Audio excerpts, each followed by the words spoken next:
Hey, am I on? Well, hey, I figured out I'm putting my microphone on the inside so I won't get the swishiness. Hi, everybody. Great to see you. I am Leslie the Little Plazz, the real me, not the imposter, Zazoo Plazz. Here in the woods, April 30th, late, almost May 1st. May Day!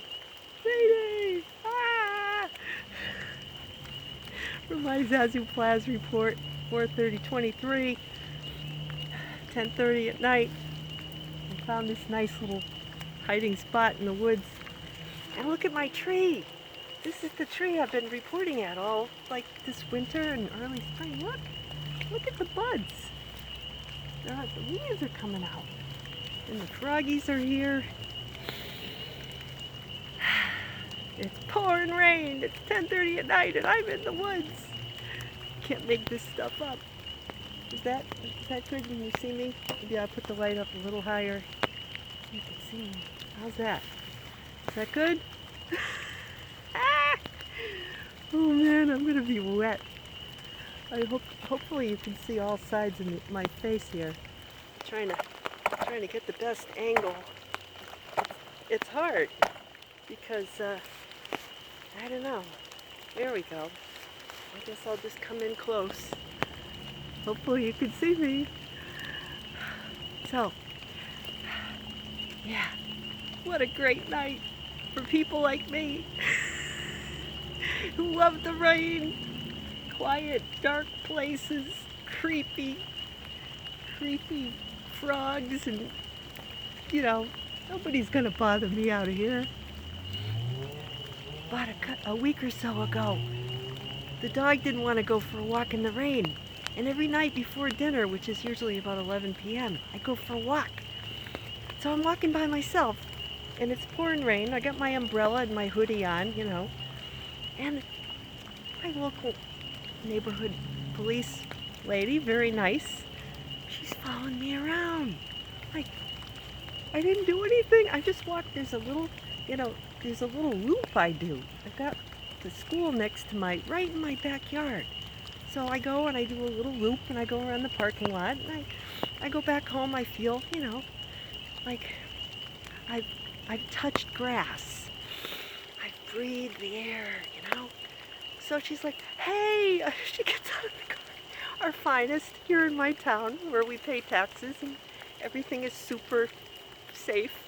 She's like, hey, are you okay? I said, yeah, I'm great. She's like, oh, I see you. I didn't see your umbrella. She's like, I thought you were in trouble or something because you were hunched over. No, it's just me skulking around the neighborhood. So for anybody who's been following Zazoo Plazz for a while, you know that I grew up as a child, a Gen Xer. I am a card-carrying Gen Xer, not that card. I threw that in the mail when I turned 50. But I used to read Harriet the Spy and take it upon myself to take my little notebook and actually take one of my dad's tool belts and I put pens and all kinds of little binoculars and things, and I'd go around the neighborhood and I'd, check things out. I mean, I didn't need a police car to follow me around, multi-thousand-dollar police car asking me. She's like, oh yeah, and then I said, oh, you know what, I work at night. And I like to go out for walks, and sometimes it rains. She's like, oh, me too, I work at night. And she's like, sometimes it gets lonely. I said, well, have a nice night. It's nice to talk to you. She's like, you too. So, how often do we think, I'm skulking around here thinking, well, I'm in trouble. What did I do? There's a police car following me. And all this time, she's probably wondering what the heck was going on, but she was concerned about my safety. I mean, here I am, a 57-year-old woman, I don't know, apparent undeterminate age, walking around in the middle of the night. I'm loving it, but she didn't know that. Today's reading, because, that's how I roll around here. The Lord is my shepherd. He guides me in right paths, though I walk in the valley of the dark in front of my street. I fear no evil. Or, like skunks gone bad, skunks gone rabid, for you are by my side. You anoint my head with oil, my cup overflows. That's the funeral reading. That's what they said at my mother-in-law's funeral a few weeks ago. That's the one, and it always just kind of, the Good Shepherd whole thing, it always just creeped the heck out of me as a kid. The Lord is my shepherd, and the whole sheep thing. We don't have we have sheep in Connecticut. In fact, where my son goes, University of Connecticut, you drive up and there's a hillside filled with cows and sheep and all. They have this hill we used to run on called the Horse Barn Hill. There's rural parts of Connecticut, but there are parts of Connecticut that are just city, that are, to me, that's scary. All that concrete, inner cities. But I'm not afraid. It's just not somewhere I want to, live. I mean, I need to live where there's trees and grass and stuff like that. I go to cities. You go there when you're traveling and meeting people for business and whatnot. I like to go where I used to work. It's really up high. I always tended to work on the very top floors, in finance. And it's nice because you get perspective. You get to look down. Not that I'm looking down on people, but I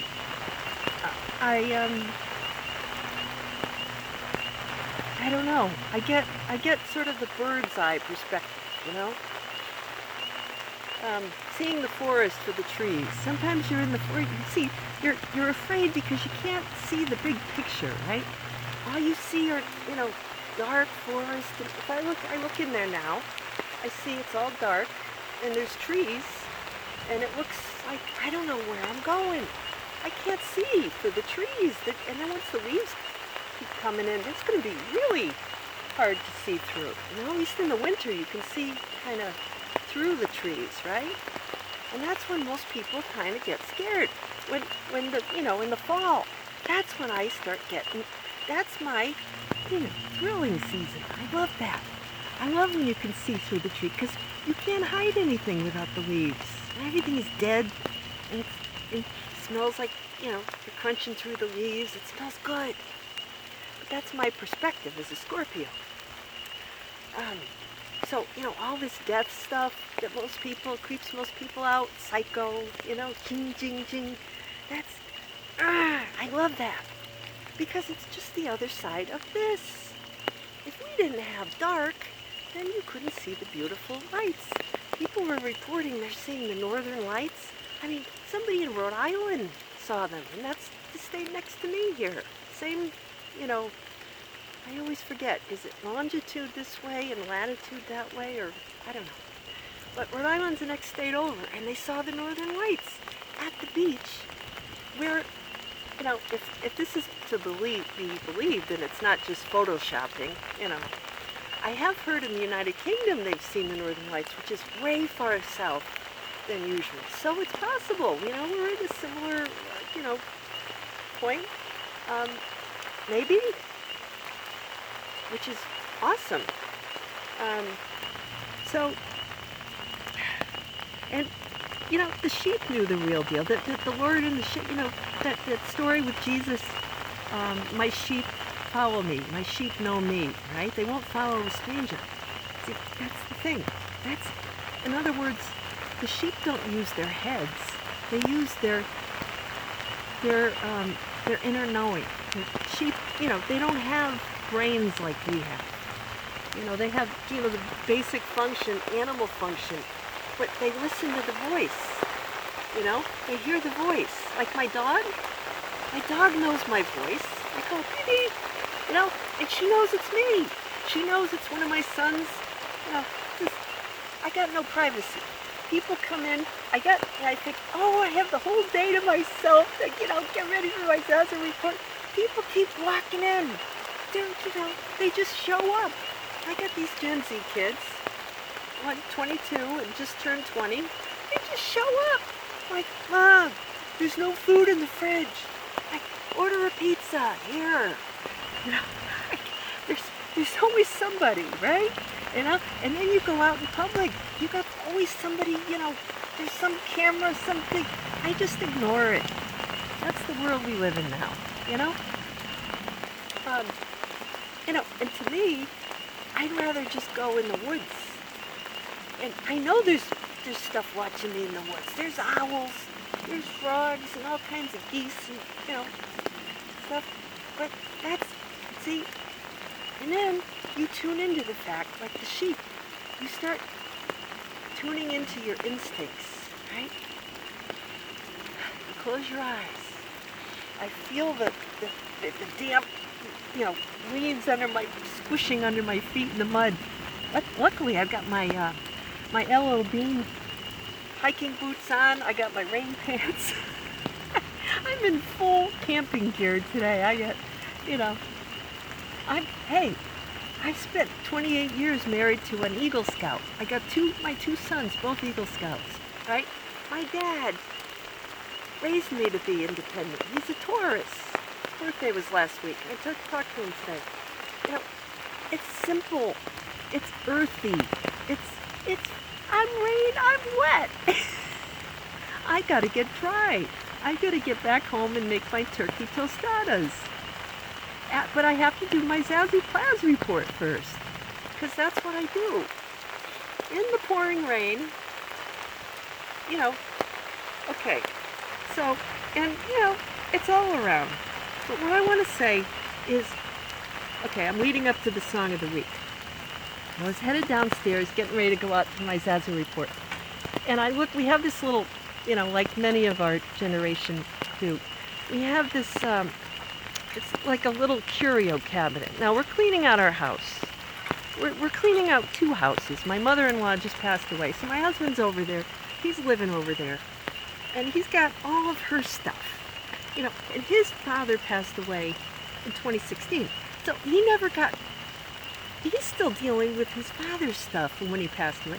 And then he no sooner gets done with that than his mother dies, this year. So, and his parents are a bit older than mine, maybe a few, 5 to 8 years older than my folks. So if this sounds familiar to you as a Gen Xer or, older, but, I say mostly we're going through it because, people are living longer. So you're in your 50s at the same time as your kids are in college and your parents are passing, or getting older and needing your help.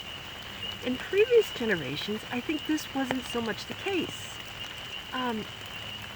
Maybe I was in high school, not even in college, and what my mother was dealing with when I was in high school, dealing with my grandmother, so I went to the nursing home and helped my mom, with my grandmother and then my grandfather, and I was still in college. It was time around 84 when this week's song came out. I was just talking to my dad about this today. I witnessed her caretaking and her trying to meet her own needs and, look after me, even though I was pretty independent, almost in college. But still, she was maintaining the household. My mother was the multitasker manager par excellence. And she kept it all going. She kept all the balls in the air while my dad was out working and mowing the lawn and, doing dad things. Mom kept everybody going. Mom was like the motor, She'd just get up and through the day and then, but her saving grace was at the end of the day when she could go in her room and, like I say in my book, Zazoo Plazz, just kind of collapse, lock the damn doors. She'd lock the doors, take her astrology books, and she'd be in there for a couple hours after dinner, and then she'd go watch TV in the den with my dad and whatever.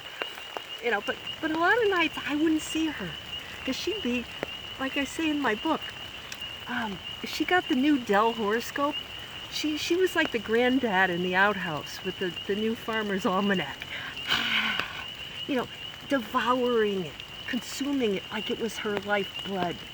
This was what I learned from my mother. During the day she served everybody else, and at night was her time.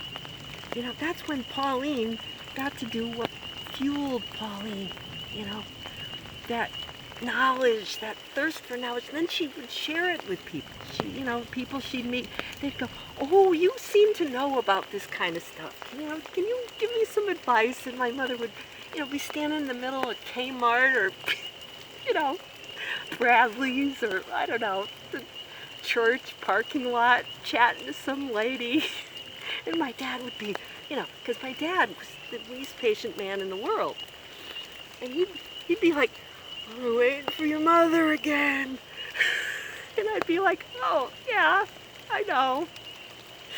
So anyway, oh yeah, I came downstairs and I found this. I don't know if you can see this. It's a little dove with an olive branch. See?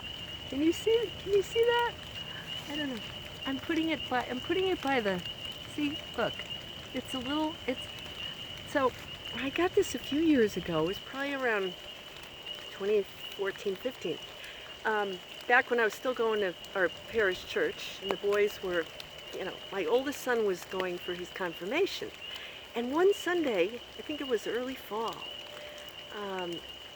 I came out of Mass, and they had, they would have like bake sales, and then they'd have crafts people come. There was this guy from Bethlehem, from Israel, the real Bethlehem, and he had carved all these beautiful little, this is wood from the Holy Land, and it's a little pin. It's got a little pin on the back. I don't know if you could see that, and I said, "Oh, it's the dove with the olive branch, like Noah after the flood, that gave hope." And I said, "Oh, isn't this a nice little pin?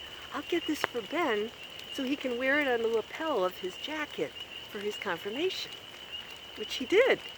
And so I'm thinking, I got to give this back to him. But it was lying there in the curio, because I had put some of the things. I bought a cross, and I had put that on display. It was one of those like worry crosses that's sort of, it's kind of sanded down, so you can, feel it with your finger. It's tangible. It's that soft wood. It's wonderful. But the little card, which I'd forgotten, it says, "Make yourself familiar with the angels and behold them frequently in spirit, for without being seen, they are present with you." St. Francis de Sales. And I'm going to tell you, what's just hit me about that. San Francisco de Sales is the street where my, the family was, the senora I stayed with when I went to Madrid in 1985 with University of Connecticut. There was a bunch of us I sometimes talk about. We all stayed with families, and we went to a school, Ponce de Leon, sort of a, we got college credit for UConn, but it was all intensive in Spanish. And when I see San Francisco de Sales, I think that was the name. It was Calle de San Francisco de Sales, Avenida, or I think it was Calle. And the lady's name was Senora del Pino, which is literally Mrs. Pineapple. So, and I said, "Oh my God, I'm SpongeBob," because I lived in a pineapple on St. Francis de Sales Street. Okay? So I don't make any of this stuff up. This stuff really happened to me on some or many time frames. Okay. Anoint my head with oil, my cup overflows. And those are confirmation images. So I thought, wow. All right. So I talked about the sheep and the angels. Thinking about my kid, my youngest son. He's got finals this week. So he's, he's there, but he's not there. He's in, when you're studying for finals in college, your focus is there. You have to be. You have to be tuning everything else out to do that, to take your finals. Because if you don't, you're not going back to college, So it's kind of like, I feel like lately, I'm in finals. I'm taking my finals. I mean, I hope these aren't the finals, but you know what I mean. It feels like talking to cousins of mine, they're dealing with parents who are in, going through physical things, and they're having to make big decisions, and they're having to keep everything else going while they're helping, make these life and death decisions for their parents. And it's like, it's hard, but, we're not alone. So, okay. Oh boy. So yeah, see, just as I say that, it starts raining even more. And my notebook here is turning kind of soggy, so I want to make sure I say what I'm supposed to say before I run out of time here. So, yeah, so the song. Oh my God. So talking about college. All right, I'm thinking about this song. See, hits me with the showers and the rain and the whole thing. I remember my freshman year was, I was 1984, and I remember this, we used to live on a dorm floor with all these, I was up with all these girls, and we had one freaking shower room with like, I don't know, 8 stalls or 6 stalls or something. And sometimes people would bring, radios in there or whatever. I'm taking a shower. I remember, it was hard for me to adjust from being an only child to being with all these girls all the time, all these kids. I never had a time to, just be. So this song comes on. I always feel like somebody's watching me. You don't want to hear me sing. Click on the link below the video. I may have to start doing, those little reel things. But yeah, and I have no privacy. Oh, the one with Rockwell. All right, 1984, January 1984 it came out, which is when I was, my freshman year of college. Michael Jackson was in the background, and Germaine Jackson. It was the best song. It was creepy as heck. It was like a psycho thing. I'm in the shower and I'm going, oh, I have no privacy. I'm in the shower.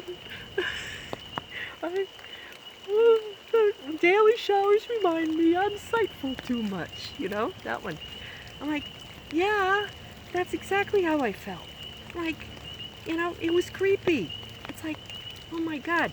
I went from being the one observing everybody in my house at home to feeling kind of, vulnerable. And now we got these bots everywhere watching us, But there's a way to, we got Pluto. Oh, geez, little astrological diversion here. We've got Pluto in Aquarius, 0 degrees, going back into Capricorn. Bing, bang, boom, back and forth for a couple of years. I'm not going to go into details. Plenty of other people better than that than I am. But Mercury's retrograde in Taurus. Oh man, spots all over the place. So, okay, so I got to tell you a little story about Rockwell. So his dad was the freaking, CEO of Motown. But, he was kind of on the outs with his dad, staying with his mom. And his dad wasn't so crazy about his music. He's like, yeah, it's not so much. His mom sent him this song, and they put the Jacksons in the background, right? And all of a sudden his dad was interested. All of a sudden, it just, after all these years of trying to prove, please his dad and this and that, just that one, little thing kind of put him over the edge. This was a huge hit. So, it's just what we kind of needed. So, I'd say this could be our Gen X theme song, all right? Because we can be a little paranoid. We grew up with vivid imaginations, and in a time of great technological advancement, not seen by any other generation. I hope you can hear me over the rain. This isn't special effects, folks. This is real rain. So I want to shout out to all the Gen Xers. I've been, doing some research, and I consider myself a good representative of Gen X. I feel the pain. I feel their pain. And I think the way to get through this is through our music, our community, our just being, remembering all the times that we've come through. We're here for this. This is what we've been waiting for. So we have everything we need. There's always somebody watching us, but you know who it is? The universe, God, source, whoever. And the angels are, flying around protecting us and sending us messages all the time. It's kind of a weird little shadow that keeps following me around. So what you have to do is stay close to what really lights you up. See, this is it for me, standing out in the freaking pouring rain doing humor videos. And with because my notebook is the perfect antidote for this technology here. See, I can reach you, but at the same time I've got paper.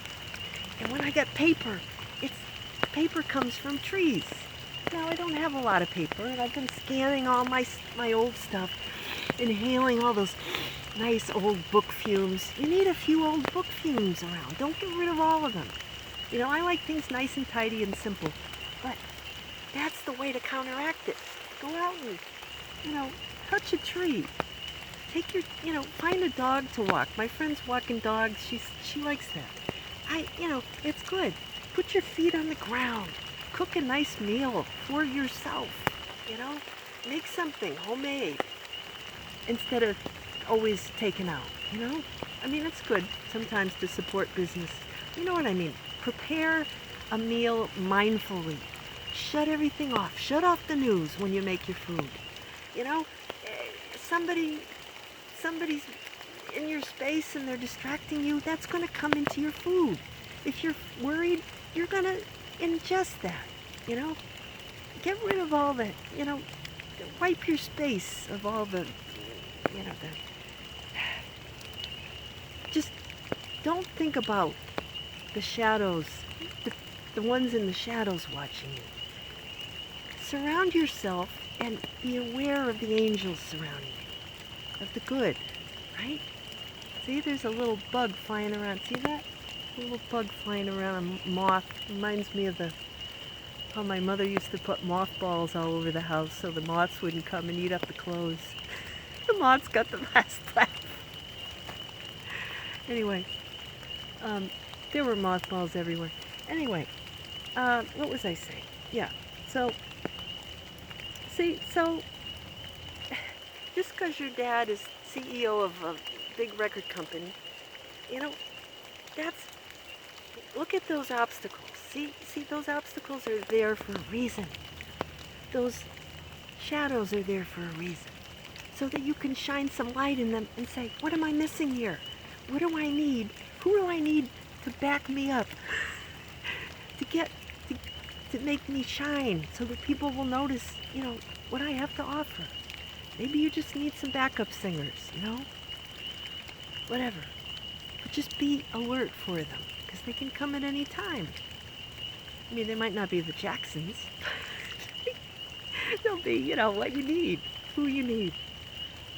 So anyway, I guess that's all I have to say for now. It feels good to have said it. And if anything about this resonates with you, it makes me happy to know that. So let me know. Otherwise, oh geez, my hand is,